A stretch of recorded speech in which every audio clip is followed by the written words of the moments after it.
Hello there, and thanks for joining me at my tying bench once again. In this tutorial, this time around, I'm going to tell you something quite a bit different. I'm not sure how many of you have shad that run in your area that you can catch, American shad, but they're a hard-fighting fish. A lot of people call them the poor man's salmon. They jump and take runs, and they fight really well. I fished them for a lot of years, and they're running in my area right now. I haven't got a chance out yet, but next week I hope to get out, because we had some travel restrictions due to COVID, but they're gonna be lifted next week, so hopefully I'll get an opportunity to get out and give them a whirl. They're a real hard fighting fish. So this is just one fly that I tie for them, and it's one that I've caught a lot of shad on over the years. It's about my favorite color combination, the chartreuse and the olive. So I thought you might like to see this one tied up, just in case you do fish shad. And I'll get this guy out, a fresh hook in, and get started here. Now for the hook, I like to use a wide gap hook. It has quite a wide gap for hooking these fish. So this is a mustad 3906B in a larger size 6. So I'll get that locked down the vise here. And for thread, I'm using a little heavier thread, 210 denier denville, and I'm tying it with a chartreuse thread. But usually I fish this with a sink tip line, but I do still add a little bit of weight, so I'm going to take some .30 lead wire and just add a little bit up towards the front here. Not a whole lot. Okay, just going to wiggle that off. Wrap that around there. Okay, bring that end up around. Probably one more wrap, then I'll just snip that end off. Okay, squeeze that lead together, and I like to have it just a little ways pat down behind the eye. There's where I like to keep that. Alrighty, now start our thread here. So I'm going to start behind that lead first, and snip off the excess piece there. Now I'm going to build a little dam there, and just hold the lead and come up over top. In front, build a small dam of thread, go back down again, back up, and then back down one more time. Alright, then we'll move back to just in front of the barb and forward. Now for the tail, I simply use, first thing is some chartreuse saddle hackle fibers. Just going to pull off an amount here for the tail. And I'll tie those in about the lengthwise, about the gap of the hook. Get those tied down there. Come forward.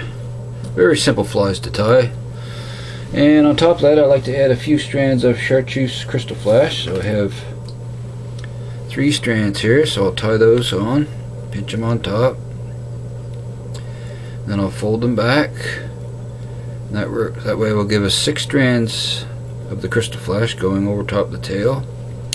Then wrap forward once again, tie that all down. Snip those to the length of the tail, just like so. Okay, next step is tie in our first section of the body, some chartreuse small chenille. So I'm just going to take that, and I'm going to tie that right on top here, right behind the lid. And I'm going to wrap back to in front of our tail, then forward to about 3/4 of the way. Stop there, and then we're going to wrap that, but first, just a little bead of head cement along there, like so.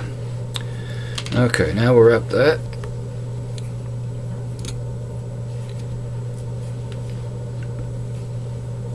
Okay, just wrap forward, one wrap right close to the next, till we get about 3/4 of the way up. Then I'll come underneath, tie this guy off. Okay, I'll go forward on that a little bit there before I snip it. Okay, I'll come in nice and close, snip that off.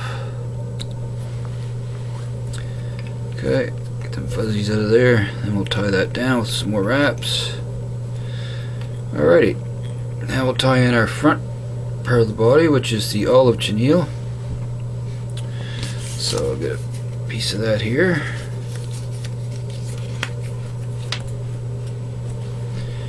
Okay.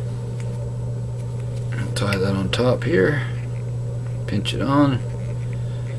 Okay, just like so. Wrap back.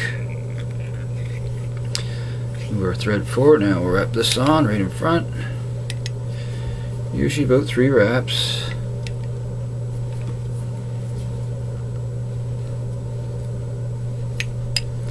Alrighty, come down around. We're going to tie that off.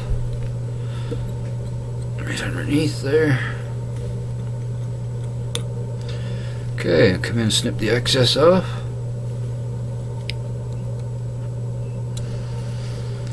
Okay, secure that down with some more wraps. Now I like to put a little bit of more flash on this guy, so I add a throat to it, and the throat is just a little bit more of the chartreuse crystal flash. So we'll get that ready to put on here. I'm going to take 3 more strands.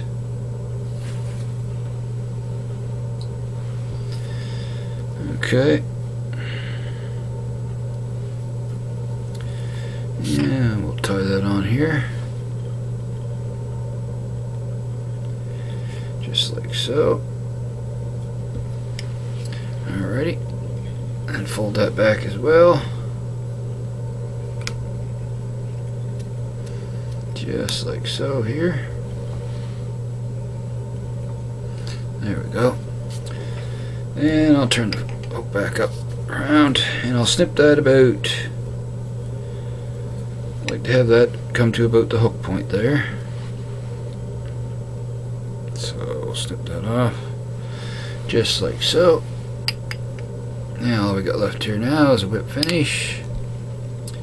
Maybe build the head up just a bit more here. Okay, that's fine. Now I'll come in my whip finisher here. Get 3 or 4 turns on this guy.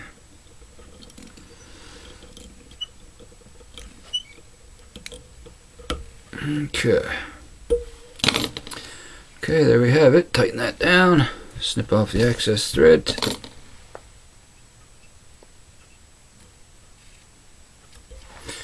And that's all there is to that shad fly. One variation that I tie. I have another video back in one of my past videos where I tied a shad fly that I use that's just tied with thread and then UV resin. You might want to check that one out too.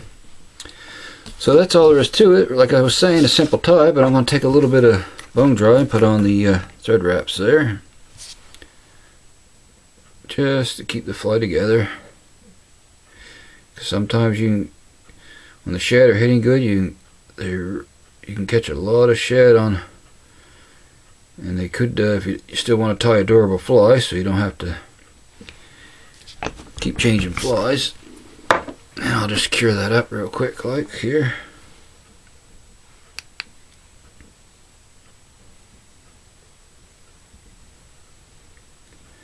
Okay. So there we have it, folks. And I should mention that I have a couple short shad fishing videos on my channel if you want to check them out as well. They're not long videos, but it shows you how good they fight and what they look like and the size. You can catch them up to 6-7 pounds. I've caught them. So if you have never fished shad and you have them in your area, I would highly recommend to give them a try. So anyway, I want to thank you so much for watching, like always. And if this is the first video of mine you've seen and you'd like to see more, hit that subscribe button and the little bell there so you can be informed when I put up new videos. I'd appreciate that a great deal. And I'll get a little close-up on the fly here for you, so you can really get a good look at it here. And you can tie them in an array of different colors. It's just this particular color I've had a lot of luck on over the years, so I just thought I'd show you this one. So anyway, I want to thank you so much for watching. And happy tying out there. Stay safe, everyone. I'll see you all again soon. And so long for now, folks.